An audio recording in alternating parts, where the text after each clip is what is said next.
Hey guys, it's Oluvids, and today I'm going to be talking to you about all the Ninjala lore that we have for Season 1. So I'm going to be telling you info that comes from the 3D animation, the anime, the manga, and the game itself. Why am I concerned with the lore of a free-to-play online game?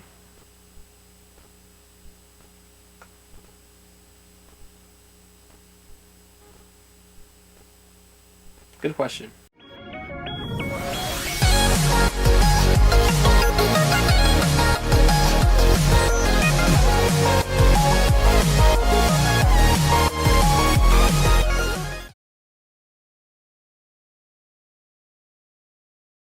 Subscribe to keep up with more Ninjala videos and news and lore, and definitely support if you enjoy the video. Now, as I said, I'm going to be going to a bunch of different sources for this lore. In case anyone's wondering, I'll be leaving episode 2 of the anime for a separate video because there's some things that I'd like to dive deeper into. So, I think it's worth a separate video. I'm going to start off with the manga because it has the least amount of information, but not because it's lacking in content or anything, it's just I literally cannot read it. It's still in Japanese and it hasn't been translated yet. What I can tell you is that the protagonist of the manga is Kappei. On Kappei's character bio, it says that he's a boy who studies swordsmanship under his grandfather, and that he learns that he's a descendant of the ninja clan from long ago. He's accompanied by this strange creature named Gumchi. Gumchi is some sort of being that's not from Earth. He came down with a meteor a long time ago and he's been protected by Kappei's family ever since it appeared in Iga. Many intruders have tried to take him throughout the years, so it seems like he has something that an opposing force wants. Currently, it seems that Kappei is traveling to Comerica in search of his grandfather's brother. Alright, now that we finished up with Kappei, it's time to move over to the 3D animation titled Ninjala Episode 0, Ninja Gum is Born. This is where we get the history of the ninjas. Long ago, during war times, the ninjas were mercenaries, and they'd partake in missions ranging from recon to assassinations. But once the war stopped, so did the need for ninjas. But it's not like the ninjas just went out of business. No, they were straight up hunted by everyone else. This caused them to scatter throughout the world in order to survive. Now, if we look at the map they're showing us, we see that while most of the ninja faded out, there's still some that are left in specific places. This map is pretty much the same map we use in real life. So far, the two locations we know about are Comerica and Iga. I think we can assume that this is the country of Comerica. I have no idea where Iga could be because I don't know the inspiration for the location. If anyone knows where Iga could be, then let me know in the comments below. Anyway, we shift over to a different descendant of the ninja, a scientist named Burton. We learned that current day ninja blend in with the population and have secretly integrated into society. According to Burton, it's the year 2020, and he's working on a very special project. Along with his colleagues Ron and Bareka, they make their 2,503rd attempt at making ninja gum. Ninja gum is gum that can awaken a descendant's hidden ninja abilities. After accidentally mixing in a cat bell with the usual ingredients, they managed to finally make ninja gum. After Burton and Bareka finish flipping around the room, Ron pulls out a katana and tries to attack Burton.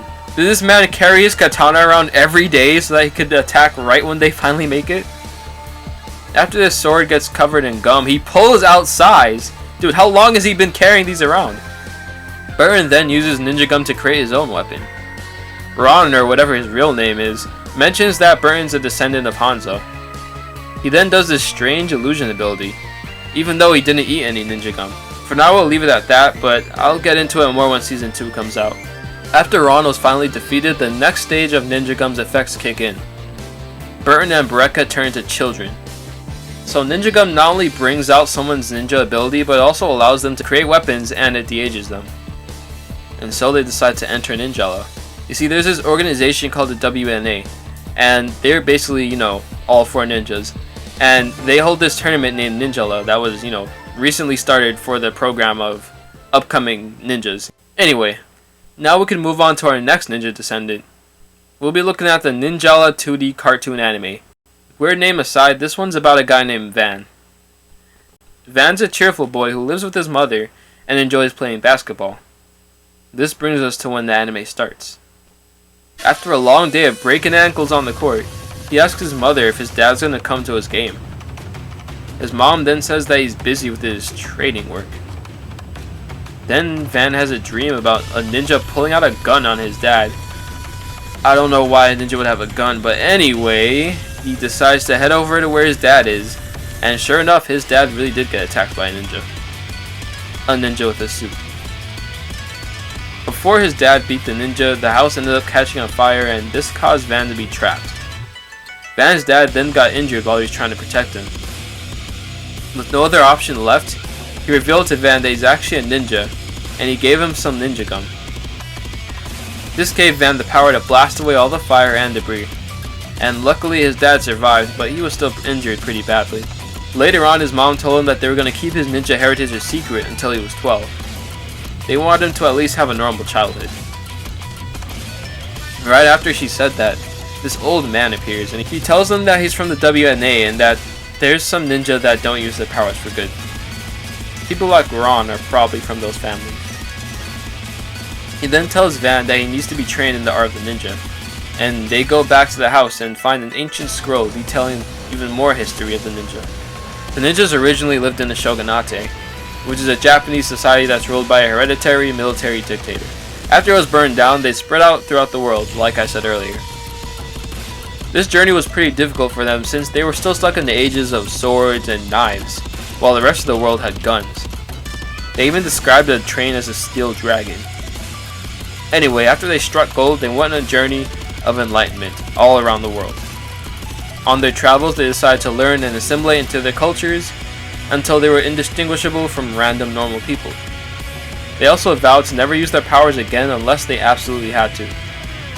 We also learn that Van is a part of the Koga clan. The episode ends with Van and the old man standing in front of the WNA headquarters, which seems to be in the city. We'll later learn that this is Eagle City. Episode 1 of the anime leads right into the first portion of Ninjala's story mode. It picks up during Van's training at the WNA. Van and the master were talking and suddenly space ninjas appear. What? Van takes them down pretty quickly though. Later on, the master says that Van's father is part of an elite group of ninja called the Oniwabanshu. We see a news report that President Harold wants to strengthen the government's ties to the WNA. I wonder if Harold's a ninja descendant. Have the ninjas somehow worked their way into the higher parts of the government? Anyway, Eagle City's in for some more chaos. Several missing children have been reported in the area within a short amount of time, so Van and the master decide to look into who's been doing these kidnappings. They find out that it's the space ninjas again that's been stealing children. However, for some reason there seems to be ninja gum trails wherever the space ninjas go. Are the space ninjas and WNA somehow connected? Also, all the children that were taken were all ninja descendants, so they aren't just kidnapping at random. How do they know exactly which children have the ninja blood? While they pondered who was behind this, a space ninja uses space ninjutsu, yes that's a thing, to take control of a local soda prop. And so the story mode of this season ends with Van defeating the space ninja and us learning from a WNA ninja that the master's name is Genryusai. And so yeah, that's pretty much all we have for Ninjala Season 1. As I said before, I'm going to leave Lucy for when Season 2 comes out later on. But yeah, that's been all of Season 1's information compiled into one video.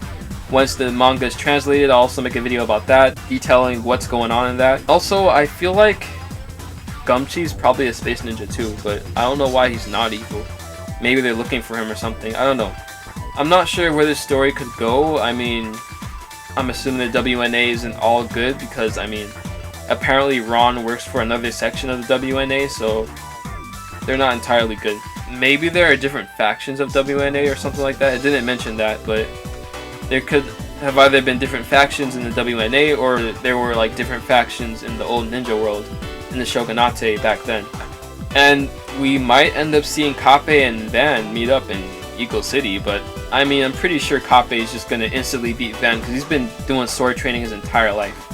So look forward to that. That might happen in Season 2. I hope you guys enjoyed the video, and if you want to stay up to date with all the Ninjala lore, and if you want to, you know, keep track of all these videos, definitely subscribe. It'll make it a lot easier for you. And if you want to just, you know, check out some of my other videos too, you can go ahead and do that. Leave a like on this video.